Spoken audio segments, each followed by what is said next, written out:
Buckle up, everybody, because we're in for a long one today. So what is Major League Football? In order to find the answer to that question, first I had to start with the search. The search took me on a long journey to figure out exactly what this whole league's about. And man, it goes deep. So first off, I do my investigations. I get in contact with the one guy who can get me the inside source, called him up, drove to him, got the info, and the info took me to the most dangerous job I've had yet.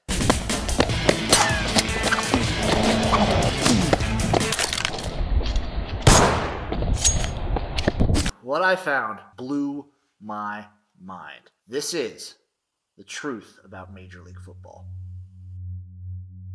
So Major League Football started in 2014. It's playing in 2022, or at least it's planning on playing in 2022. As far as I believe, it is playing in 2022. That's an 8-year difference. 4 teams is half of 8. 2022 minus 2014 is also 8. 4 being half of 8 can also be slashed into 2, because 2 is half of 4. The stock for Major League Football is 2 cents right now. So I think they were planning this all along. I think they were planning on starting in 2022 from the very beginning. There's a common phrase, let me give you my 2 cents. Is Major League Football using that phrase to tell us something? Are they giving us a start date, perhaps? Are they using that phrase to give us a start date for when the league is planning to start this year? I think maybe. I think it maybe is. As of last week, the stock closed on April 8th. Again, 4 and 8. Those numbers keep appearing throughout this entire investigation. Another way to write 4 of 8 is to write 3 of 6. Could we see the MLFB start on June 3rd? 3rd of June, 3-6. It's a Friday. So is this league planning on doing a Friday, Saturday, Sunday situation? As of now, I'm not 100% sure. I'm like 86% sure they're going to be starting on Friday. Not only because this is what the numbers are telling me, this is what my investigation's telling me, but because it'd be a smart day for them to start. It's after the USFL. It's in the middle of summer, kind of. It's giving players who didn't quite make the cut in the draft an opportunity to get more film out there. Major League Football, their acronym, their stock acronym, is MLFB instead of MLF. Football is only one word. Why the extra B? I don't know what the B stands for in this acronym, but I did some digging. I think I found out. It can't stand for ball. Football is one word. The letter B is the second letter in the alphabet. So I think what they're telling us is to look at the second letter of the acronym, ML. Look at the letter L. L stands for league. If you take all the letters and line them up, L is the 12th letter of the alphabet, E is the 5th, A is the 1st, G is the 7th, U is the 21st, and E is the 5th. You add all these numbers up, you get 51.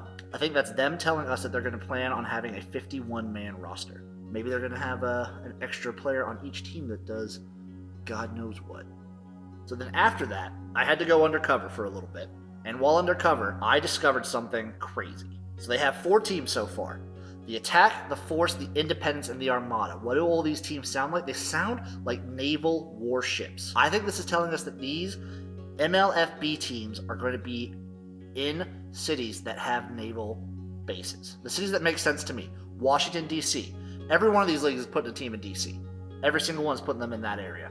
Pensacola, Florida. Every league is having a Florida team. San Diego Fleet was a big team in the AAF. I think they're somehow involved. The AAF is involved in all of these leagues somehow. Last but not least, there's a naval base in Illinois. That gives them the Northeast, the South in Florida, the West in San Diego, and the Midwest in Illinois. That gives them coverage of the entire United States in just 4 teams. But I think in year 1, in 2022, they're going to be doing a hub. To find out where the hub is, I had to look deeper. If you take the first letters of all these teams, you have AFIA. You make an acronym out of that. All fun in Atlanta. It's a very common phrase that I've heard the people of Atlanta use. All fun in Atlanta. Everything's fun in Atlanta. And Atlanta is a major hub of not only college football, the NFL, but football in general. All sorts of football runs through Atlanta. So I think Atlanta is a great spot for the MLFB. I think this is a good spot for them to have their first hub. It's in a good central location, major airport. It gives them coverage not only all over the country, but all over the world. Now, we get to the coaches.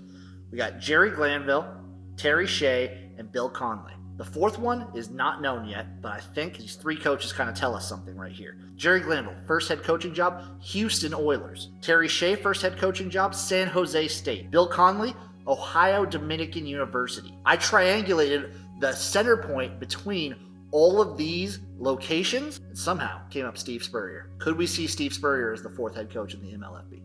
I would not be surprised. And last, but certainly not least, the fact that they're calling themselves Major League Football implies that there's a minor league out there. Could they be doing something with mirror dimensions? Could they have interdimensional technology that we're not privy to as just mere humans?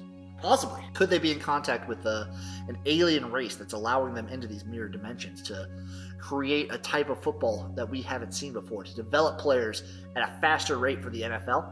They've said that they want to develop players for the NFL. What's the fastest way to do it? Aliens. My takeaway from my investigation: Major League Football, an interdimensional football league that plans on hyper-developing players for the NFL, whose next head coach will be Steve Spurrier, and they plan on being on all four corners of the United States.